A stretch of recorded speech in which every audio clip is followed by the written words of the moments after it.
cukup uniknya Dikau kan jalurnya hingar-bingar modeling gitu kan ya, dunia panggung, desainer, yaitu tadi tepuk tangan dan sebagainya. Tapi Dikau tampil dengan spiritualitas yang bagus gitu loh. Itu gimana tuh? Kan tinggal dunia ini kan cuma 2 pilihan. Siap.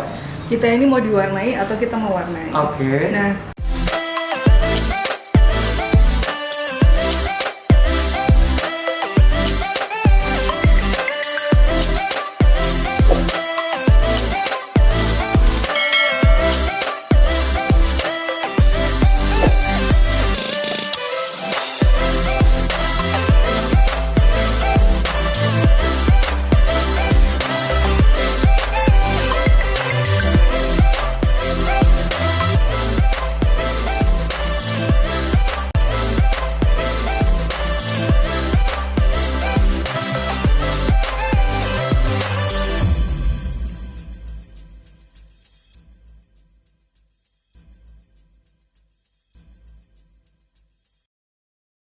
perjalanan tas dan lain sebagainya sudah belum. Gimana Mbak? Terus habis itu tapi kan ternyata susah tuh tadi. Iya. Terus akhirnya coba jahit di Jogja. Katanya kan tas yang paling bagus, cuman ngantrinya panjang. Jadi satu tas tuh bisa 1,5 bulan, 2 bulan. Dia rekanannya udah banyak.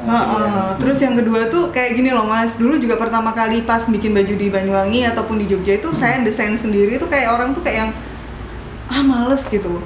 Jadi kayak yang kenapa nggak yang udah ada aja di replika gitu. Jadi kayaknya lebih enak mereka udah oh ini loh ada modelnya, udah jelas kayak gitu. Akhirnya mereka lebih senang yang duplicate gitu. Oh iya sih. Ya itu PR besar ya Mbak untuk orang-orang seniman idealis ya Mbak ya mungkin ya. Ya awalnya kita ini seniman, tapi kalau Anda kayaknya enggak. Apalah aku. Bukan, Anda ini pebisnis sejati. Saya harus belajar dengan beliau. Betul. Oke. Terus Mbak Sanet, saya melihat Mbak Sanet ini sebelum saya tanyakan yang ini. Unik tuh namanya kan, oke lah Sanet dari nama jenengan ya, Sanet. Terus slogannya saya hafal banget, Passion of Banyuwangi. Passion of Banyuwangi. Apa makna dibalik itu Mbak? Ya, hasrat dari Banyuwangi, Passion of Banyuwangi. Oh ya, hasrat dari Banyuwangi. Itu sampai sekarang kan Passion of Banyuwangi. Masih Passion of Banyuwangi. Besarmu Ya. itu kan. Jadi tuh pengennya tuh dulunya ya ini bukan memandang remeh sih enggak. Cuman kan dulu Banyuwangi belum ada sih yang saya lihat maksudnya yang kalau misal dari ke Banyuwangi itu apa gitu yang bisa dibawa kan belum ada ya Mas. Cuma makanan doang, makanan itu kan nggak spesifik kan. Nah saya ngeliat sate pisang di sini sama di Purbalingga juga ada. Bagia juga ada di Jogja gitu. Jadi kayak apa yang spesial gitu. Terus yang pengen banget tuh Banyuwangi itu ada yang kalau orang inget, ada Sanet misal ada Passion of Banyuwangi jadi gitu, itu ya. Kayak gitu. Terus big dream Dikau kan from menjadi Banyuwangi to the world. Iya siap. Kece sih. Ya sih saya juga waktu itu salah satu penerima undangannya beliau pembukaan itu sempat keder. Siapa nih orang? Nyampe lah, artinya message itu nyampe lah. Jadi memang ekspektasi Banyuwangi tentang brandmu itu besar waktu itu sampai saat ini. Oke, Mbak Sanet, perjalanannya waktu Mbak Sanet melihat pasar di Banyuwangi, terus sampai pada switch produk ke busana gitu ya. Tadi kan Mbak Sanet cerita nggak ada base sekolah desainnya. Terus gimana tuh menjawab tantangan pasar bahwa ini biar lebih trust terbentuk gimana Mbak Sanet? Nah awalnya itu kayak ya sama sih kayak kita di rumah udah tau lah ya kan. Setiap orang datang backgroundmu apa? Perawat dia yang ngeramain saya gitu kan. Bukan pernah ada masa-masa kayak gitu sampai akhirnya tuh ya Allah masa kayak gini-gini aja gitu walaupun saya bisa gambarnya juga belum sebagus sekarang sih Mas. Maksudnya masih yang gambar masih jelek banget lah. Om Sela tahu persis tuh Om Sela pertama kali gambar asal klien tahu aja maksudnya tahu gitu pokoknya bikin kayak gini gitu cuman nggak yang sampai kayak gini gitu bikin fashion illustrationnya belum kayak gini gitu. Nah akhirnya tuh ya tadi ya alam kita punya keinginan baik, semesta mendukung. Jadi tahu-tahu tuh Fado, tuh inget banget namanya Fado. Oh Mas Fado, Fado ya, tahu ya Fado. Nah Fado itu bilang, Bu ini loh Bu ada desain ilustrator gitu, coba Bu gitu. Nah saya berangkatlah ke mana ke Surabaya waktu itu. Nah ketemulah sama namanya Ko Geraldo Sugeng. Itu guru saya orangnya baik sih, maksudnya saya belajar dari dia pun surprise sih, maksudnya surprise-nya begini, kamu orang Banyuwangi, saya tinggal di Banyuwangi, nggak pernah punya background fashion, gambar juga ini diajarin sekali, alhamdulillahnya bisa gitu. Nah terus dari situ saya sering ngobrol sama Ko Gerald gitu. Saya belum tahu kalau dia juga IFC, dia juga ini kita nggak ngerti juga awalnya kayak gitu. Nah terus dari situ akhirnya mulai agak pede lah ya, agak pede.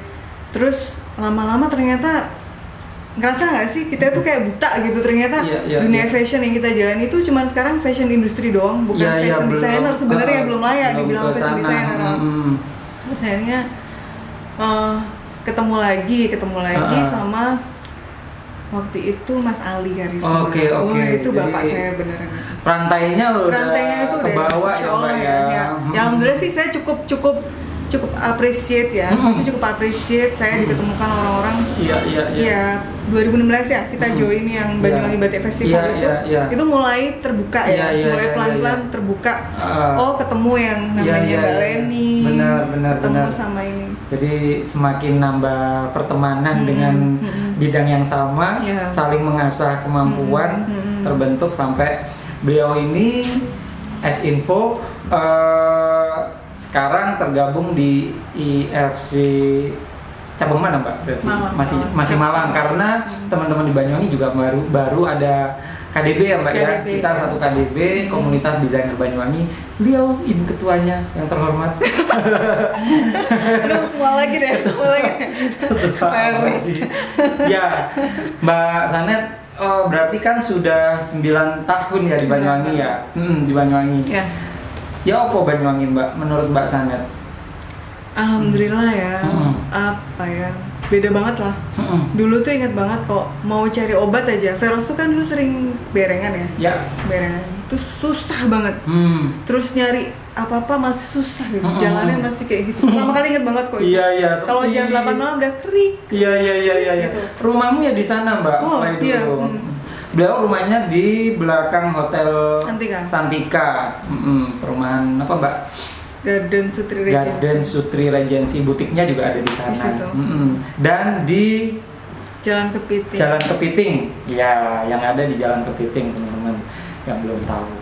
Ya, Mbak Sanet setelah menjalani bisnis dan ibu, kesulitannya tambah dong berarti. Gimana? Ternyata ya. Gimana Mbak? Ya bayangin ya. Kadang saya tuh berpikir Mbak dan para netizen lainnya golek soro sampai ini gitu loh, bahasanya itu jenengan sudah enak, maksudnya ya istri dokter gitu kan lah ya, istri dokter artinya sudah nggak ngapa-ngapain juga udah enak, kenapa sih kok pengen susah nggak sih gitu loh, nambahin kegiatan apa, jenengan seneng gini, gimana Mbak berbagi cerita? Apa ya Mas? Kalau ya ini saya cerita ya sebenarnya, kalau ngomongin masalah bisnis tadi ya niat kembali niat. Satu dulu tuh pertama kali itu kayaknya kalau ngelihat desainer nih ya, dulu awal-awal Sanet sih sebenarnya pengen aktualisasi diri. Karena dulu tuh sempet kayak ada underestimate gitu ya, kayak ada underestimate kayak yang lu kalau nggak ada suami lu bukan siapa-siapa gitu. Itu yang mau saya tanyakan. Julid kan saya? Iya, itu kan tahu Anda ngomongin gitu. Enggak, artinya mungkin Mbak Sanet juga ngerasa ya, pernah nggak sih di masa Mbak Sanet itu kadang ada yang mencibir, misalkan lo kan karena suami lo aja gitu dokter ya, gitu kan sih? Iya ada kayak gitu. Jadi terus kayak misalkan ya saya gitu dulu tuh nganterin suami saya, padahal sebenarnya karena dia yang minta ayo bun temenin karena setir gitu jauh gitu kan. Suami saya dulu kan nggak cuman di sini doang, maksudnya di Benculo pernah, Genteng sih enggak ya, suami saya tetap nggak mau karena kan di sana menghormati lah, menghormati ada ada Pak beda Tri, wilayah, ada Pak Heru gitu. Jadi benar-benar sampai ke Bencul kemana itu kan bayangin dia operasi malam. Tapi ternyata orang niatnya nggak kayak gitu. Sorry to say ya, bukan underestimating sih, cuma itu yang saya terima waktu itu. Dia bilang begini, tuh lihat tuh, sempet kedengeran gitu. Apa suaminya diikutin takut nggak itu kayak nguntit suami gitu. Akhirnya lama-lama segitunya ya orang lihat. Terus sampai ada yang keceplosan, kamu kan kalau nggak ada tadi itu suamimu, kamu juga bukan siapa-siapa. Padahal kalau tahu namanya rumah tangga ya kan nggak perlu juga cerita sebenarnya. Cuman pasti ada lah ya peran istri. Suami bisa sampai kuliah, peran ibu juga ada gitu kan. Jadi sebenarnya kalau orang nggak tahu ceritanya juga nggak bakalan bisa paham itu sih sebenarnya. Oh gitu ya Mbak ya. Sempet kayak yang. Jadi boleh nggak saya bilang ini juga ajang pembuktian diri bahwa Mbak Sanet juga bisa gitu ya? Ya awalnya kayak gitu, awalnya gitu. Niatnya jelek banget ya. Bagus dong. Bagus dong. Niatnya kayak gitu. Yang memicu itu ya. Jadi kayak yang ya nggak juga sih kalau dibilang ya memang sih ya Allah mentakdirkan saya dengan suami saya gitu kan ya. Terus kan juga bukan salah saya, maksudnya saya berjodoh dengan dia juga bukan salah saya. Cuman kan ternyata orang lihatnya nggak kayak gitu. Jadi kayak seolah-olah gimana sih ngeliatnya waktu itu sempet cerita nggak apa nih? Waktu dan tempat dipersilakan. Nggak untuk menginspirasi aja kan ya. Jadi kayak untuk menginspirasi kan. Mudah tergantikan lah intinya gitu. Jadi kayak yang ada lah ya beberapa gitu yang ya nggak usah ngomong siapa-siapa, cuman ada yang sempet yang lu mudah digantiin ibaratnya gitu. Jadi kalau kayak ibaratnya bisa ngantiin posisimu dengan mudah gitu. Paham nggak maksudnya? Iya. Itu. Jadi kayak yang nyampe ke bahasannya. Nyampe akhirnya saya dari kan nggak cuma dari omongan mas itu dari sikap dari ya ada sih sempet lucu-lucuan aja gitu, misalkan kayak ada pasien gitu datang terus ke suami saya gitu, udah jelas-jelas udah tahu gitu, dok saya punya loh anak perempuan kayak gitu, kira-kira kalau anda jadi saya bagaimana? I see. Iya juga ya. Jadi sampai dari situ tuh mulai kayak yang mikir gitu. Padahal dulu kalau inget ya namanya residen kan nggak yang mulus-mulus aja Mas Ridho. Gitu ya, kita sempet di titik yang terendah, nggak punya duit mau beliin susu anak aja. Masa sih? Serius Mio. Iya. Lo gaji saya perawat, tapi ya lumayan gaji saya untuk seorang perawat tuh lumayan loh. Iya. Lumayan, maksudnya tuh lumayan cukup besar saat itu karena karena ya dibanding teman-teman saya yang lain saya cukup lumayan besar gitu. Ada posisi lah ya waktu gitu itu ya. Terus suami saya juga bisa lulus, itu kan juga bukan tanpa perjuangan. Orang lihat enaknya aja ya di permukaan ya Mbak, yang nggak tahu perjuangan bersamanya gitu ya. Jadi istilahnya kayak gitulah, sampai akhirnya saya memutuskan untuk aku harus, teman saya bilang kamu harus berkegiatan gitu. Oke. Itu Lexa umur berapa? Lexa belum lahir? Yang lahir. Awal brand udah ya? Udah lahir. Udah lahir Lexa umur 1 tahun kalau nggak salah, 1 tahun setengah udah lahir. Ya. Nah pas kebetulan juga adik saya itu kondisinya kolaps, jadi dia punya usaha kayak developer gitu ya. Nah, di Jogja ya? Di Jogja. Okay. Nah punya usaha developer, kolaps, akhirnya mau nggak mau kan saya langsung ngomong ke diri saya sendiri, kita nggak bakal tahu ke depan itu suami saya kayak apa. Iya. Apakah terus yang lihat sahabat saya sendiri Mbak Epi gitu ya, istrinya Dokter Rusdi almarhum gitu. Kalau suaminya sudah meninggal, ya nggak minta sih, maksudnya kita nggak minta. Kalau nanti gimana ke depannya kayak gitu. Ya akhirnya saya pikir ya, I must can stand by my feet gitu. Gitu, jadi kayak gitu mikirnya. Mantap. Awalnya itu ya yang menguatkan. Karena memang nggak mudah loh Mbak. Maksudnya jenengan ini kan berarti keluar dari comfort zone kan gitu loh. Untuk melangkahkan kaki, oke, aku mau beraktualisasi itu kan nggak mudah. Banyak dari kita yang cuman pengen gitu loh, tapi nggak bisa menerjunkannya. Mantap, Mbak Sanet. Saya lanjutkan ya. 9 tahun lah ya, katakanlah ya perjalanan Sanet ini, brand Sanet ini 5 tahun lah. 9 tahun di Banyuwangi, 5 tahun, 5 tahun perjalanan brand Sanet ini.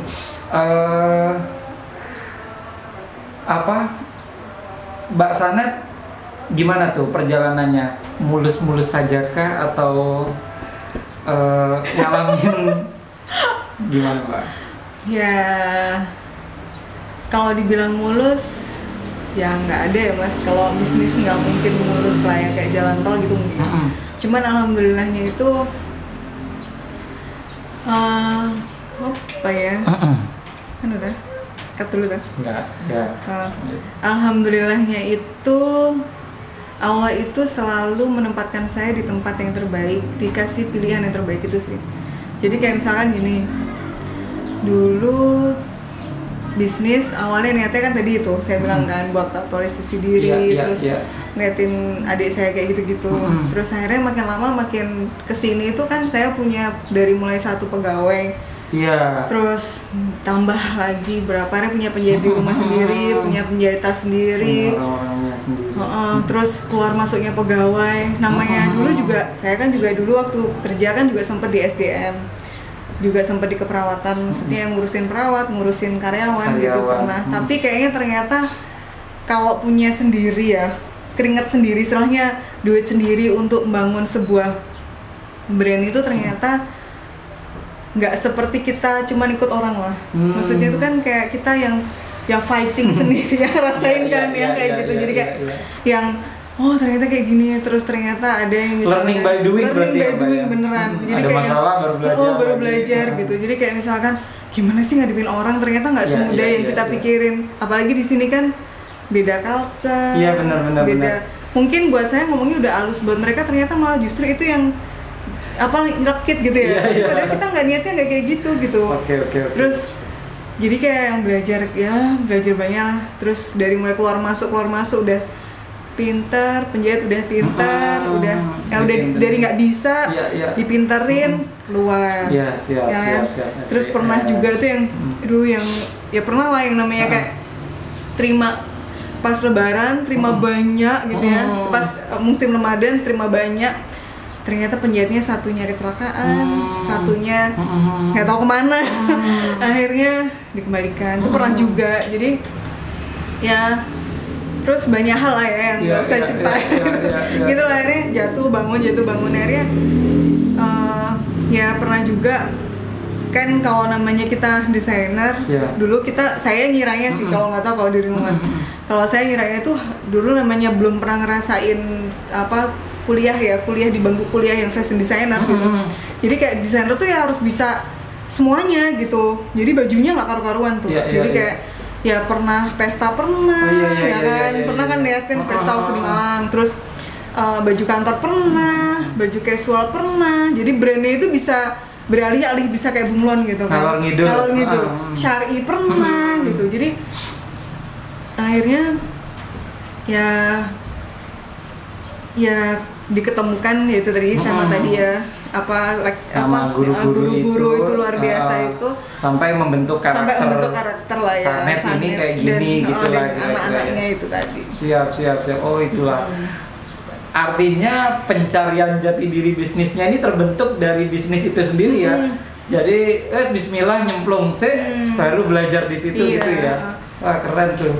Pernah juga sih waktu ketemu sama yaitu temennya suami saya juga, dia itu dokter Aufcin, tapi dia itu juga pebisnis. Jadi itu dia saya nanya waktu sama dia itu kan waktu zaman kita kira-kiranya jadi residen tuh kalau lagi kuliah tuh, itu tuh dia udah bisa beli rumah sendiri, punya modal sendiri dan kita sering pinjam uang sama dia gitu. Nah ternyata dia bilang gini, saya nanya dia master bisnis kalau kita bilang, IT-nya juga keren. Makanya saya nanya yang kamu tadi itu kayak gitu. Nah terus dia bilang, Mas, bisnis tuh apa menurutmu tips buat bisnis? Pilih, niatnya dibenerin, nanti ditunjukin jalannya sendiri sama Allah gitu. Nah itu sih sebenarnya itu yang saya pegang sampai sekarang. Jadi dari awal niatnya tadi cuman ternyata asik ya aktualisasi diri, diakuin orang. Kayaknya dunia panggung itu glamor banget, ketepuk tangan gitu ya. Sampai pada akhirnya di titik dimana ketika keluar masuk pegawai kayak gitu, naikin kan ngabisin emosi ya kayak gitu ya. Dengan marah, dengan ini itu ternyata diketemukan bahwa ternyata saya hanya ingin lebih banyak bermanfaat buat orang lain aja. Jadi lebih kayak jadi perpanjangan tangan Allah sampai untuk jadi jalannya rezeki untuk mereka. Jadi cuma jalan doang loh, saya nggak gaji mereka, saya nggak mereka, jadi sampai titik itulah. Oke. Oh, jadi Mbak Sanet ini tempaan yang terjadi di perjalanan Sanet itu membuat Mbak Sanet ini mengevaluasi kembali bahwa apa sih niatku bisnis ini dan lain sebagainya, sampai sekarang pada titik yang ya ini untuk agar saya lebih bermanfaat buat banyak orang gitu ya Mbak ya. Sampai channel YouTube pun itu juga sebenarnya sharing doang sih Mas, gitu maksudnya bukan untuk ngejar monetize, bukan nggak mau monetize, cuman kalau di monetize juga alhamdulillah, cuman bukan untuk ngejar monetize sebenarnya, tapi untuk lebih bermanfaat buat orang. Bermanfaat, ya sharing ilmu dan sebagainya. Mantap. Mbak Sanet, pernah nggak sih orang yang melihatnya ya, oke lah tadi Mbak Sanet cerita waktu Pak dokter belum jadi real dokter seperti sekarang. Cuman perjalanan yang di Banyuwangi pernah nggak sih, sorry ya bukan bongkar Mbak Sanetnya, maksudnya biar ada inspirasi. Bomonya kayaknya nggak enak.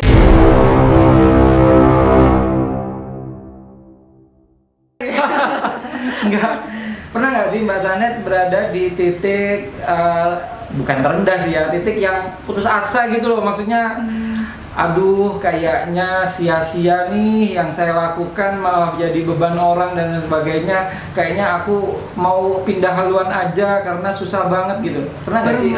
Pernah ya?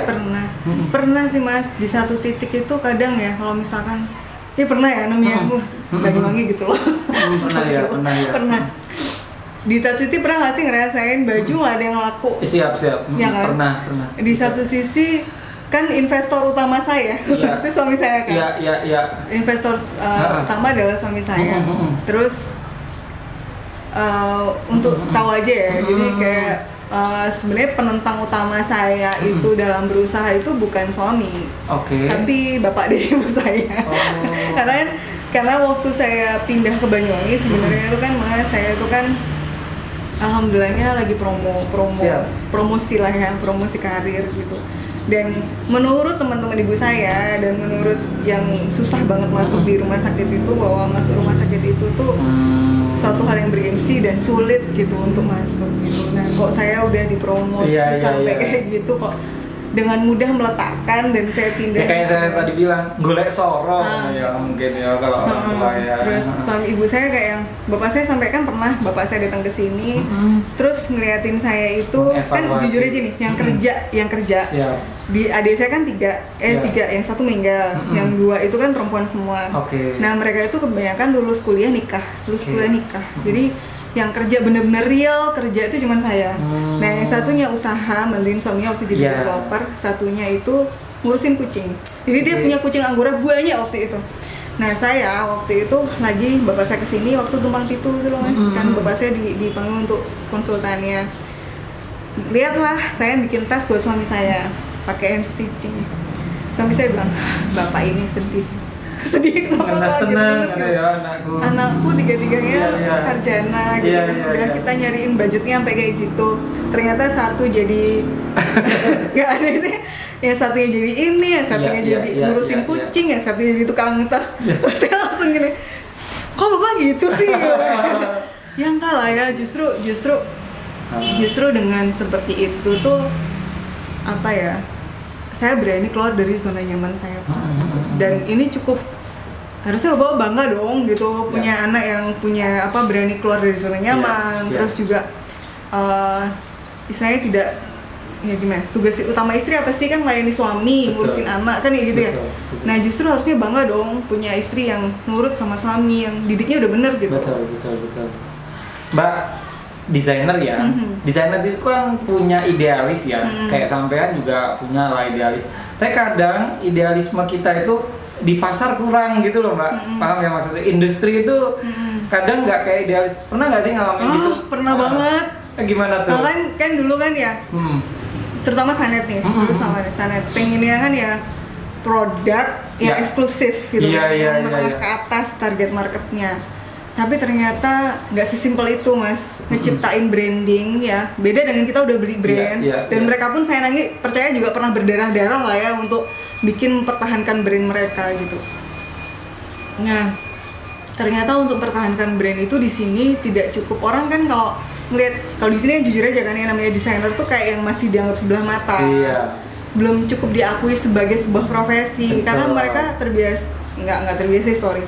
Kayak misalkan mereka beli baju enak dipakai, atau ngeliat di Pinterest, ngeliat langsung ini bahannya kan berapaan gitu lah, gitu kan. Terus langsung ke penjahit mereka, dan mereka bisa dapetin itu dengan harga yang relatif murah gitu kan. Nah sedangkan kita mikir tuh yang namanya desain, kadang bikin 5 cuma diambil 1, kalau kadang pun nggak sesuai dengan mereka kayak gitu. Nah itu kan mikir juga gitu. Belum harga alat-alat itu kan, kalau mikir satu kopik gitu ya, itu 50.000, 60.000, berapa macem nih dipakai. Nah itu kan mereka nggak mikir sampai sana. Jadi pernah juga ya masa itu. Menyikapinya per sekarang nih, Mbak Sanet gimana? Apa tetap dengan produk-produk idealis atau kompromis dengan pasar? Kompromis dengan pasar. Mau nggak mau kan kita harus sustain dong. Kan tetap saya punya anak-anak saya gitu. Siap.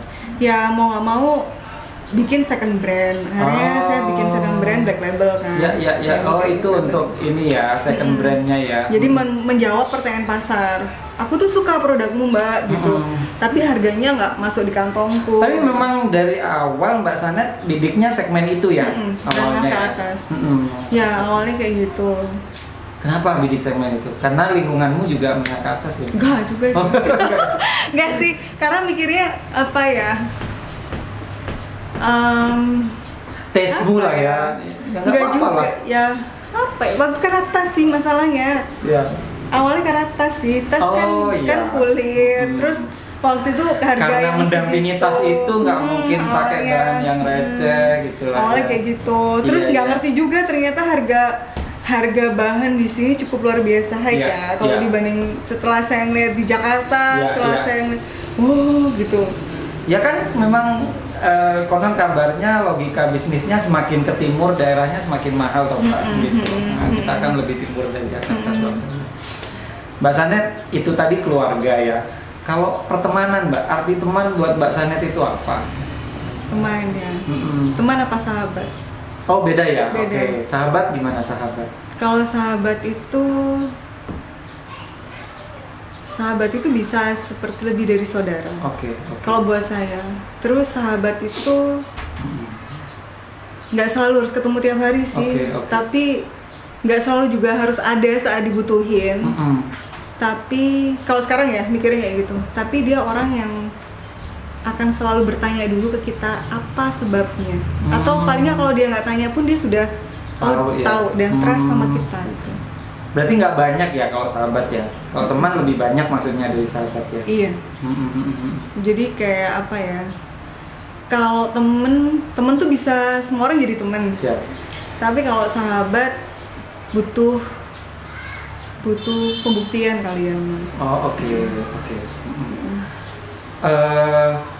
Yang mau saya tanyakan gini, oke lah Mbak Sanet punya dasar-dasar prinsip seperti itu. Apa tadi misalkan, nggak ada lah persaingan itu nggak ada, ini nggak ada gitu ya.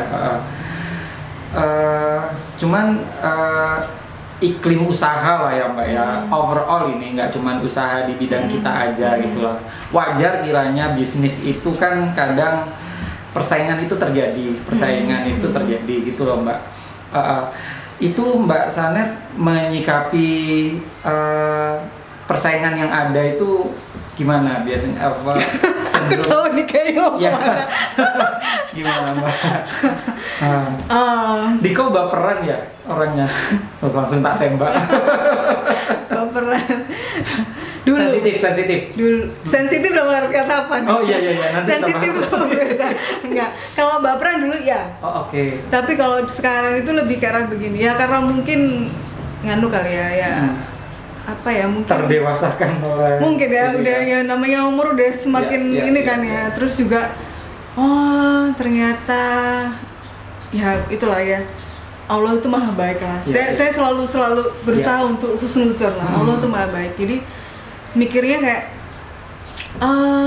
mereka kadang jengkel juga sih Mas. Iya aku nih salah apa gitu ya. Perasaan nggak, kalau saya ngomong kasar nggak sih? Nggak apa-apa. Nggak, jujur aja kalau saya ngomong kasar nggak sih? Kadang kasar. Kasarnya gimana? Maksudnya kasar yang maki apa? Jadi teman-teman, saya itu cukup tahu lah Mbak Sanet cukup mengenal gitu ya. Semoga beliau juga cukup mengenal saya. Semoga saya tidak salah kenal gitu loh maksudnya.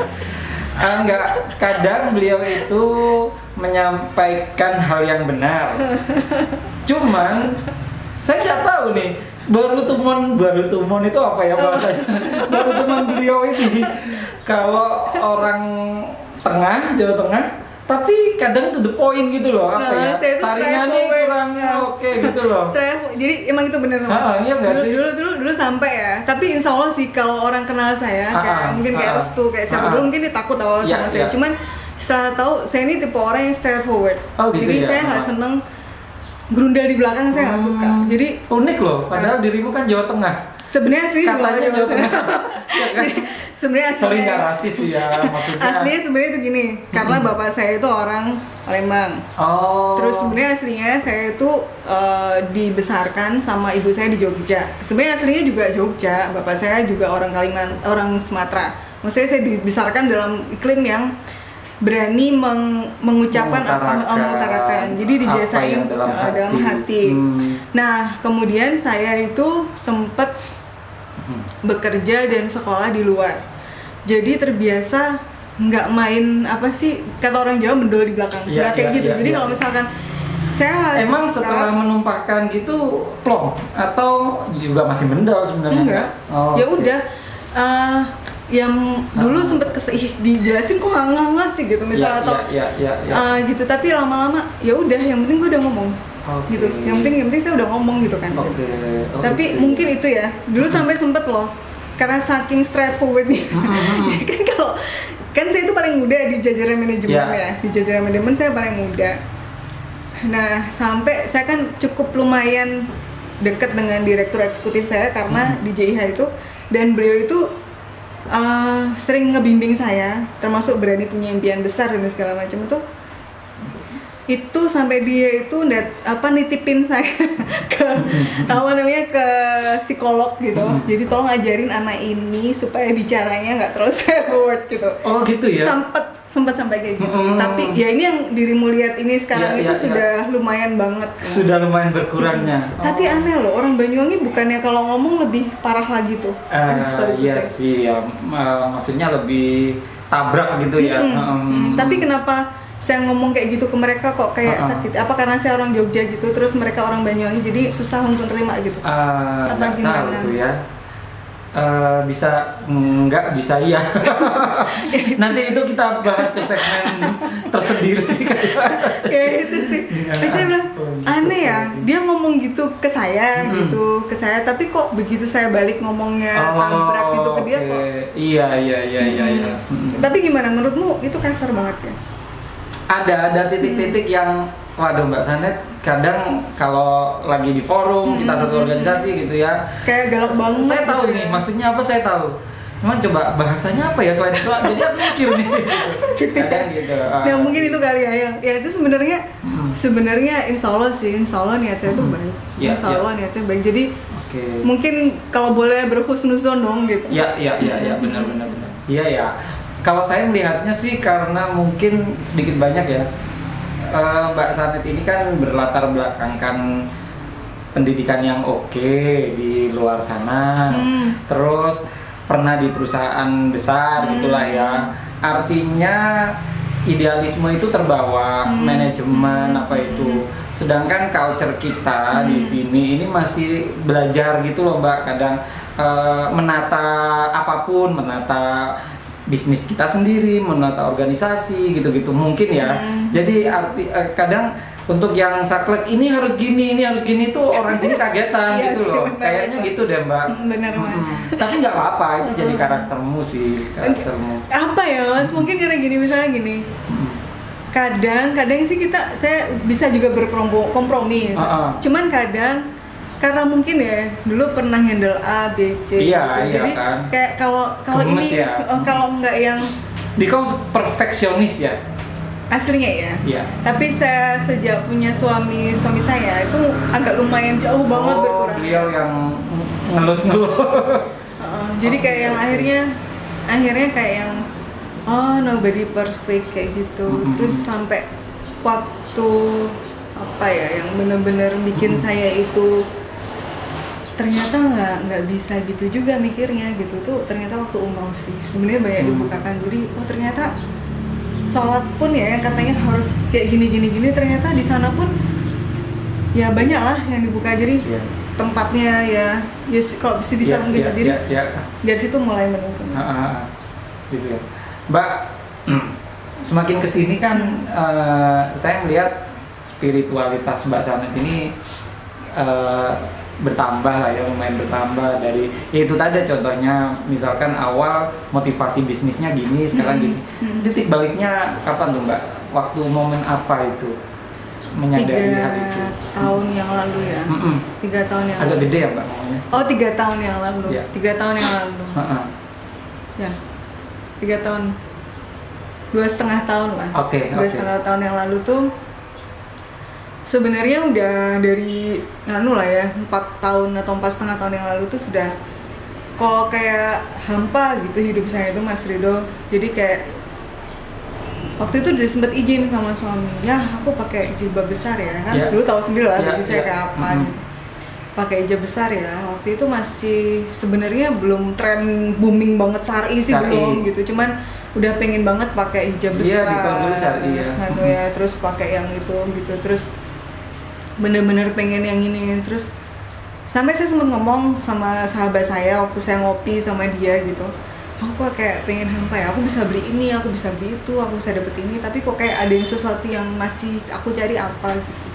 Banyak sebenarnya pertanyaan tentang agama ya, tentang religi itu kayak di otak saya tuh kayak berkecamuk gitu, ini apalah gitu. Terus akhirnya terjawabnya itu ya 2,5 tahun itu saya ketemu sama, bisa dibilang temen ya. Di situ saya bisa bebas bertanya apa saja pada orang ini, dan masya Allahnya itu kayak yang gimana sih rasanya, kayak dipeluk Allah itu kayak yang baru ngerasain bener-bener deket sama Allah gitu. Terus ternyata selama ini aku kemana aja gitu, terus saya ngaku saya cinta Rasulullah, tapi saya nggak kenal sama sekali sama Allah gitu, nggak kenal sama Rasul. Ternyata selama ini yang saya lakukan jauh justru gitu. Nah itu yang akhirnya di titik saya ya mungkin karena Black Label ya, karena awalnya niatnya kan berawal dari Black Label itu mungkin Allah kasih saya bener-bener kayak gitu. Jadi sholat tuh kayak ngeliatin berasa bener-bener deket. Terus prosesnya nggak usah ceritain lah ya, cuman maksud saya di situ saya bener-bener ngerasa ternyata hidup tuh kayak gini, ternyata ini boleh jadi target, ini enggak. Ternyata yang saya cari dalam hidup tuh apa tuh baru terjawab semua di situ. 3 tahunan yang lalu ya, 2,5 tahun yang lalu. Ya, cukup unik Mbak Sanet, karena saya melihatnya ada cross. Tempat saya ini dekat sirkuit soalnya, jadi sering ada cross di sini. Enggak, saya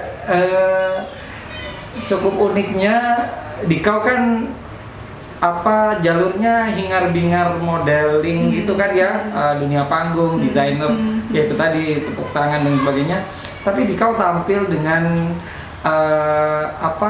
spiritualitas yang bagus gitu loh. Itu gimana tuh? Kan tinggal dunia ini kan cuma 2 pilihan loh. Kita ini mau diwarnai atau kita mau warnai. Nah,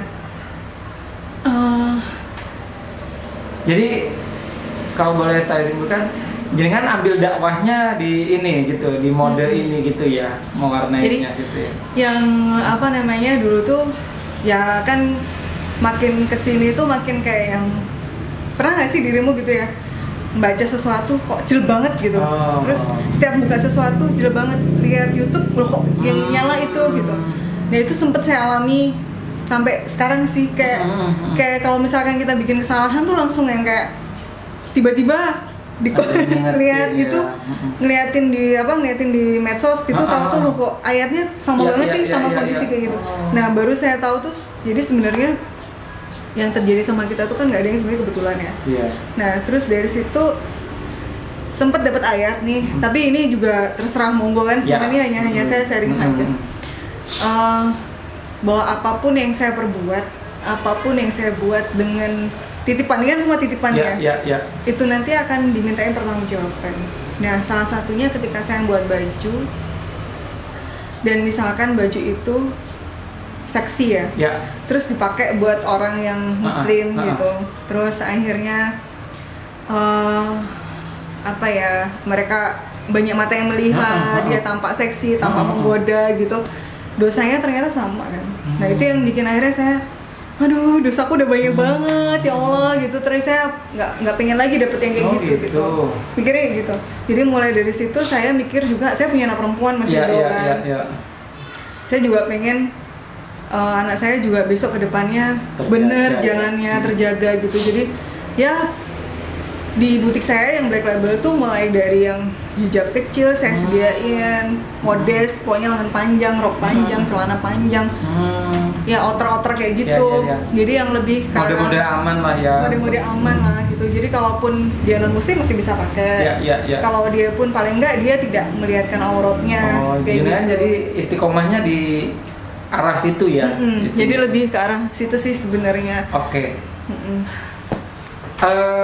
Lebih ke privacy boleh ya saya tanyakan. Saya tanya aja, entah dijawab entah enggak, terserah. Enggak, yang menggelitik saya untuk bertanya, Mbak Sanet ini memutuskan bercadar lah ya. Bercadar itu gimana tuh awalnya? Saya kan pernah panggil Dikau Aisyah. Sebenarnya jangan bilang Aisyah dong, Khadijah. Khadijah. Karena itu udah tapi nggak ada yang apa yang mendasari jenengan alasan apapun apa yang dijawab nggak jawab. Jadi sebenarnya gini Mas, dari yang itu 2,5 tahun yang lalu ya, 2,5 tahun yang lalu itu. Ini udah 2,5? Sorry. Ya, ini 2 tahun nih. 2 tahun. 2,5 tahun yang lalu itu mulailah ya kan, tahu hukumnya, tahu ininya gitu. Terus ya namanya hidup di dunia entertain ya kan, hidup entertain. Tahu sendiri kan ya nggak usah dibilangin yang gimana, tahu dunia hitam dan putihnya, dia tahu semua. Nah kadang-kadang ketemu banyak orang. Kalau di situ kan ujian hati sebenarnya, kalau kita melihat lah kalau di dunia entertain itu banyak ganteng-ganteng, banyak cantik-cantik dan mereka jadi satu. Terus kadang dunianya juga ada dunia kayak gitulah ya. Terus sebenarnya nggak cuma dunia itu aja sih, overall lah ya. Nah terus semakin kesini, ngomong nggak ya? Tapi nggak apa lah ya. Maksudnya ada yang kadang-kadang jika dirasa untuk menginspirasi nggak apa-apa lah. Maksudnya itu lebih ke arah menjaga diri aja sih, lebih ke arah menjaga diri. Maksudnya kok jadi kayak takut kayak jadi takut gitu. Jadi ada beberapa sih sebenarnya ada gangguan lah dalam rumah tangga saya gitu. Yang akhirnya sampai saya kayak kok jadi gini gitu. Sebenarnya saya pengen usaha buat manfaat buat orang, jaga kepercayaan suami, kok jadi malah akhirnya jadi kayak salah orang, mungkin salah tafsir dengan apa yang saya lakukan, apa yang saya ini kan akhirnya dampaknya berbeda gitu. Akhirnya saya putuskan untuk ya udah tutup aja gitu. Saya apresiasi sih. Kalau saya lebih ke apresiasi karena memutuskan hal yang besar ini nggak gampang. Jangankan ini ya cadar ya, jilbab aja kadang orang kan nyinyir, jangan sampai itu nggak istiqomah nanti dibuka gitu lah. Apalagi ini ya, nggak semua orang pasti ada lah yang meragukan kan, tenan daiku gitu-gitu kan, pasti ada yang ya gitu-gitu ya. Ada nggak? Ada aja. Dan kalau sudah istiqomah pun pasti ada lagi yang nyinyir. Ada. Apa itu sebenarnya kayak gak syar'i gitu-gitu, ada nggak sih Mbak? Yang ada sih. Gitu? Ada ya. Tapi gimana Mbak? Apa ya Mas? Kalau saya itu punya dasar apa nih kira-kira? itu? Ya keyakinan hati aja ya. Oke. Terus setiap orang itu makin lama nih ya, makin lama itu belajar agama itu ternyata nggak, kalau saya boleh ngomong sih, jangan cuman dari satu sumber. Oke, siap. Jadi banyak baca kitab, banyak dengerin ulama gitu, yang sahih loh ya, maksudnya yang nasabnya jelas gitu, jangan ulama asal ulama gitu. Jadi ternyata esensinya apa sih gitu, kayak misalkan ini kalau saya sih, tapi boleh dong berbeda, orang boleh. Gak apa-apa, ini kan ngobrolan. Artinya saya juga bukan forum agama kok di sini. Jadi kayak misalkan kayak pakai baju gitu. Yang penting satu, nggak transparan kan. Iya sih, benar. Yang kedua nggak ketat kan. Iya sih. Yang ketiga istilahnya apa ya? Istilahnya menutup lah ya, menutup. Nah, terus sekarang kalau misalkan kayak saya misalnya dulu di Sonoro tes lo Mbak Sana itu kalau pakai baju potongan, memang dalam aturan agama ini saya sih ada aturan bahwa baju harus yang modelnya gitu kan, nggak ada, yang penting kan tertutup, tidak ketat, tidak membentuk lekuk badan, dan juga istilahnya kalau orang kalau ngelihat timbul birahi kan, nggak kayak gitu. Benar. Jadi lebih karena itu. Terus satu lagi sebenarnya ini saya nggak nyinggung siapapun, cuman saya itu belajar bahwa ketika kita itu beragama, kita mulai belajar agama, seharusnya kita itu bisa jadi role model. Tapi kalau sampai gara-gara kita berhijrah, kemudian orang lain jadi benci atas sikap kita, itu yang perlu dipertanyakan sih. Itu. Jadi kalau saya lebih ke arah ya ini kontrak saya dengan Allah aja gitu. Gitu. Jadi lebih ke arah ini kontrak saya dengan Allah gitu. Sedangkan ya apa ya, bukan merasa saya lebih baik dari kamu, enggak gitu. Tapi ini adalah kontrak saya dengan Allah gitu. Urusan saya dengan Allah gitu. Benar. Jadi muamalah kita, misalnya saya dengan non muslim tetap baik gitu kan, sebagai muamalah antar sesama gitu. Tapi tidak juga membatasi, oh lu non muslim, aku lebih bagus, nggak kayak gitu. Jadi justru harusnya orang biar bisa jatuh cinta dengan agama kita, Islam itu indah gitu ya, ngeliat kita dong kayak gitu. Jadi jangan sampai dia takut sama kita gara-gara kita berniqab. Jangan sampai juga kita dengan seperti ini kita melakukan hal sesuatu yang tidak baik. Ya sih, saya setuju.